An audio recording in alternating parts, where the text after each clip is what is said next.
Hi and welcome back to my channel, and if this is your first time visiting my channel, well, stay tuned because I'm about to make something really fantastic. So if you want to make a nice authentic Ukrainian meal, then stick around because this easy to make meal really can be made by anybody. So the meal is called in Ukrainian is Kotleti, and this is a version that my mother developed. And unlike the typical Kotleti, which is basically like a hamburger and you flatten it down, this we're going to make into like little like hot dogs or tubes. So it involves using ground pork, ground hamburg, and ground veal. And I bought it just like this at my little supermarket. I've never seen it here for sale, for example, like at my local Walmart. Never. You'll have to go probably to a little market. And this is 679 grams, which is just over, I guess, like a pound and a half. And that's all you need to and we'll see how many little kotleti this is going to make. But for me, being a single person, or if there's two people at this meal, this will be perfect. So let me get set up and we'll go over the ingredients and start making these delicious Ukrainian authentic kotleti. So to start with, we're going to add the three meats into my bowl. And again, this is 679 grams. But this little grocery store that I went to, they had smaller packages. So if you don't need this much meat, usually you can find less. So just start with the three meats: hamburg, pork, and ground veal. And put this on to the side. On top of that, the secret to making this wonderful dish is adding cube-size little potatoes, and I boiled them for 5 minutes. Let them sit around for a few minutes, and they're barely half cooked. That's the secret to this: the meat and the potatoes. And even though they're only half cooked, they're going to cook really well in the oven later. So you can see they're about the size of my fingernail, and you don't want that any bigger. So let's just distribute that all throughout. And then in my bowl here, I have one yellow onion. If you prefer red onion, go ahead. You could use a red onion as well. Want to get every little bit there. And then we want to add one egg.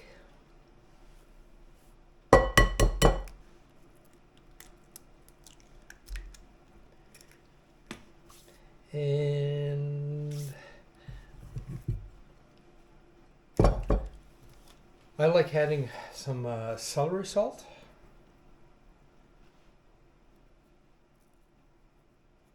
That's about a half a teaspoon or so. Some black pepper, about a quarter teaspoon, and some sea salt. So the sea salt is freshly ground, and that too is about a quarter teaspoon. And then we're going to need some breadcrumbs. So let me go get those and I'll be right back. So with this much meat, I'm going to be using 3/4 of a cup of breadcrumbs. And now let's just get in there and start incorporating all the ingredients. And the onion, I don't know if you notice, I finely ground up the onion because I personally don't like big chunks of onions sticking out. And yeah, same thing with the garlic. like almost like a paste. So we're gonna just mix this up very fine and squeezing together the potato. The potatoes are getting kind of like squashed a bit, but they're still maintaining their shape. And I'm just going to do a basic one just to show you quickly. Basically, that's what we're doing. So yeah, let me continue mixing in this meat, and then we'll go to the next step, which is forming the little oblong kotleti together. So let's start making our kotleti. And so I got enough meat here that will sit in the palm of my hand. And again, we started off by rolling it just like you were going to make a meatball. And instead of making a meatball, you're going to make like a hot dog shape kotleti. And this is based on my mother's recipe. And I tried searching online for something similar, and I can't find anything. And so the combination of the pork, veal, and Hamburg is going to be fantastic. And with the potato mixed in, it's super. So I'm just going to put these aside here before I'm going to do one more, and then we're going to dip them in flour, egg wash, and breadcrumbs. So I like, this one's just a bit too big, and it depends what you like. And the smaller you make them, the quicker they'll bake in the oven. So usually what I do is after this, they're going to fry in oil, and then we're going to tuck them in the oven at 350 for about half an hour. So there we go. That's about, fits in the palm of my hand. That's what you're shooting for.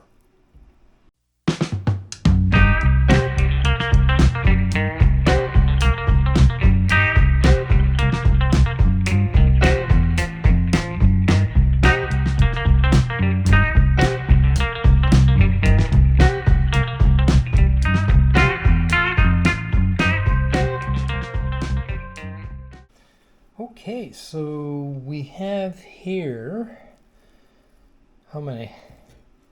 1, 2, 3, 4, 5, 6, 7, 8, 9, 10, 11, 12. Wow, amazing.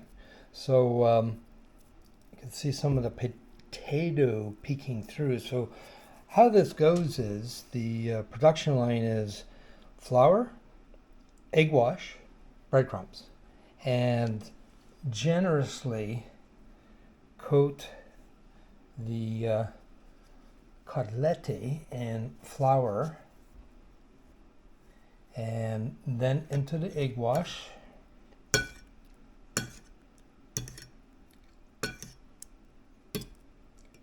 think we're good there.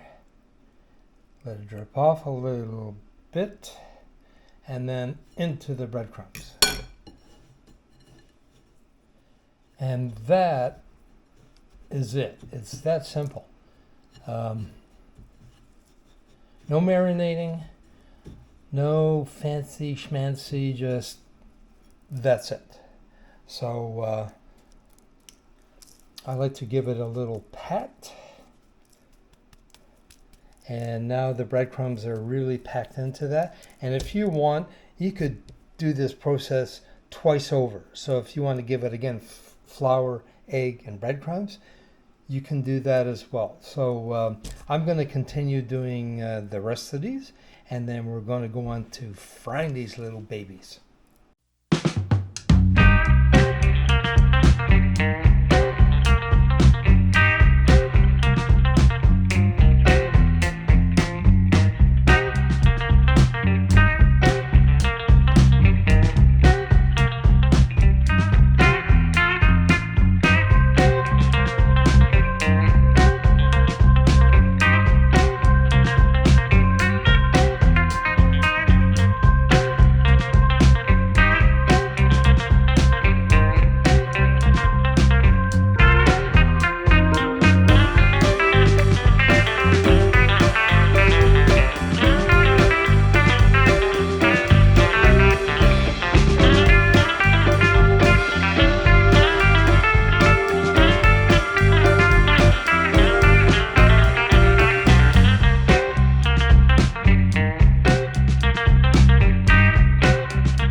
So let's start frying our kotleti in using canola oil. That's about a cup worth in here.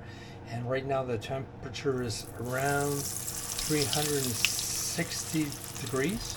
And we're going to just not overload the pan. We're going to just lightly fry these, and then we're going to put them into this roaster here. So we're going to stand here. See how nice and golden brown that is? That's all you want. You're not trying to cook it in here. You just want to get the outside nice and crispy and delicious. And then we're going to pop them in the oven at 350 degrees for about 30 minutes. So let's take a look at the first one, and it's almost done.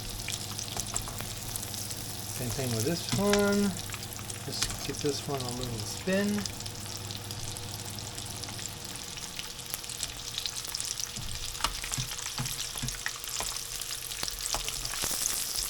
This one is ready. Let's just put this away in there. And then this one is okay. And then, wow, it's already smelling great. And it's not even fully cooked yet. So let's drop a few more in here. And I'll continue cooking some more.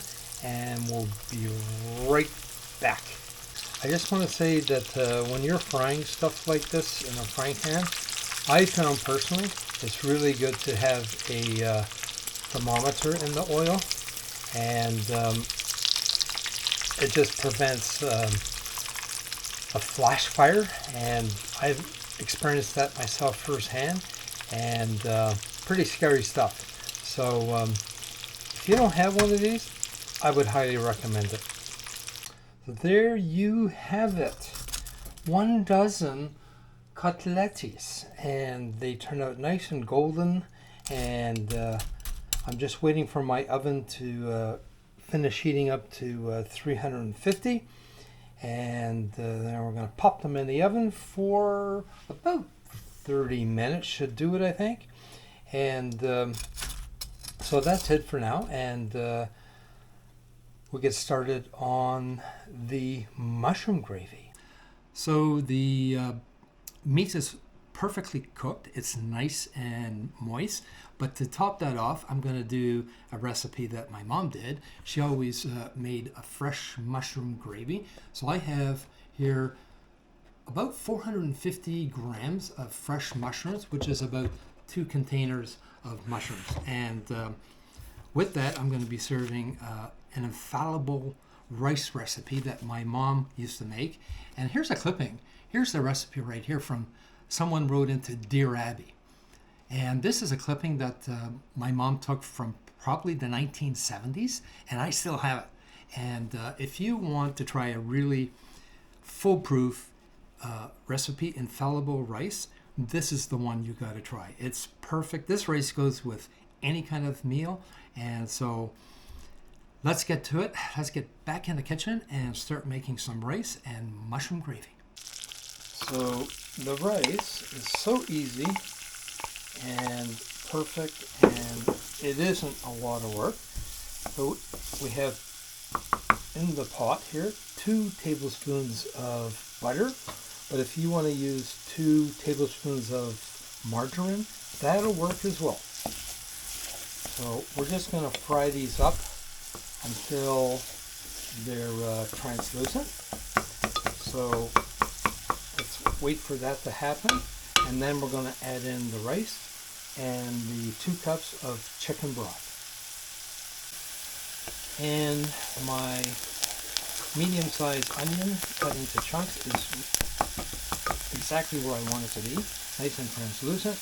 And now we're going to mix in 1 cup of rice. This is a long grain rice. We're going to mix that in thoroughly. And now we're going to add in 2 cups of chicken broth. We're going to bring that to a boil. And if I were using a pot that can go into the oven, I would bring it to a boil and then cover it and put it in the oven. But this isn't oven proof. So I'm going to use this Pyrex container that can go in the oven, and it'll sit there in the oven, which is preheated right now at 325 degrees, and it'll stand there for 20 minutes exactly, and the rice will get all nice and bubbly, and it's going to be perfect. It's perfect, and you really gotta try this recipe. The recipe will be below the video, and yeah, highly recommend it. So I'm going to let this boil, and then a bit more, and then I'm going to put it into my Pyrex. Okay, the rice is boiling nice, and now I will put it into this Pyrex, cover it, and put it in the oven for 20 minutes. And that's it. That's how simple this infallible rice recipe from my Dear Abby clipping from the 1970s is going to turn out. So let's get in the oven and carry on. And there you have it. The rice is perfectly cooked. And I'll mention once again, in case I didn't say so at the beginning, this is your regular long grain rice, not the quick version that cooks in 8 minutes. This is regular long grain rice. So it's nice and puffy and moist and delicious. This is going to go great with my Kotletis.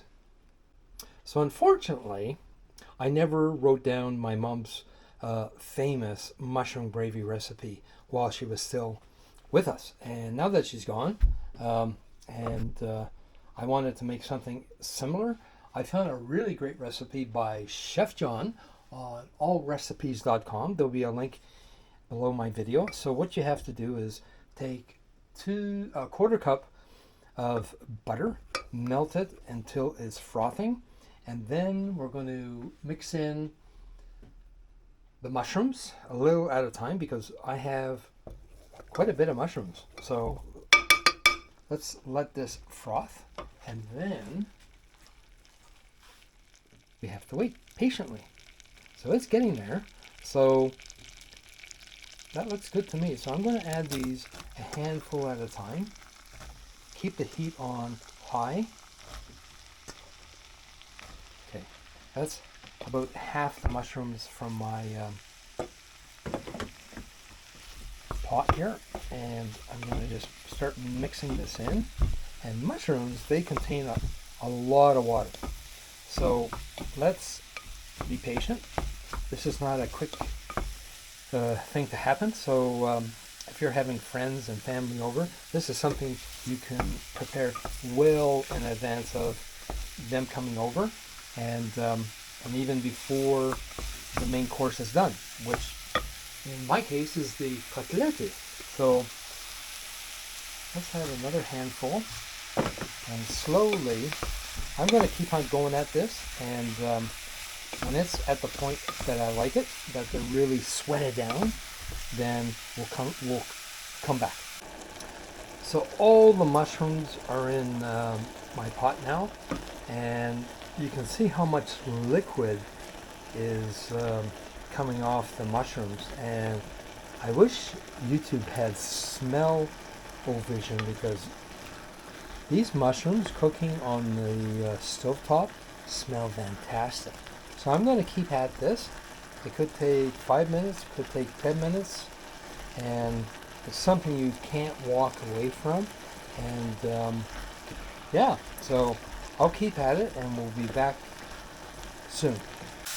So at this point, all the liquid from the mushrooms has evaporated, and I'm going to add in a quarter cup of flour, slowly, a bit at a time, mix it in. And this is going to create a beautiful, luxurious, smooth roux. So we're good for that. And let's add in the rest of that. There we go. So now, once that's fully incorporated, I have on the side here 2 cups of beef broth. And I'm going to add that in very slowly, 1 cup at a time. So let's start right now. Yep, that's about half. And then we're going to work that in real slow. So at this point, I'm not adding any salt or pepper because that's not the way I go. And because once it's in, it's hard to take it out. So let's let this thicken up a little bit. And once it has, then we're going to add in the other 1 cup. And then it could take up to 30 minutes to finish cooking and thicken up nice and beautiful. And we're almost there, actually. So what I am going to do is add it in right now. And let's leave it like that. Let it come to a boil. And then we're going to bring it down to a medium low for about 15-20 minutes. So let's come back in that time and we'll see what we have. Okay, it's all done and everything is complete, and including dining by candlelight. So it was a lot of work, but it was worth it. So you should share this with your family and your kids and create smell memories with them. And believe me, when I smell this, I'm transported back to my mom's kitchen and when she used to make this kind of thing, and it's fantastic. So worth the effort, and let's get to it. And so I dressed it up with a bit of dill and the mushroom gravy on top. And let's cut this in two. And you can see it is perfectly cooked. And let's just take a photo op of this. And hey, enough gabby. And let's get in there and try it. Oh. Perfect. I think Mom would be proud. So, with the rice, excellent. Totally, wow. As usual, I'm really happy with the end result. So, try it today. If not today, tomorrow. And your better half will thank you. Your kids will thank you. And with that, please give me a thumbs up. Much appreciated. Subscribe. And till the next one, take care.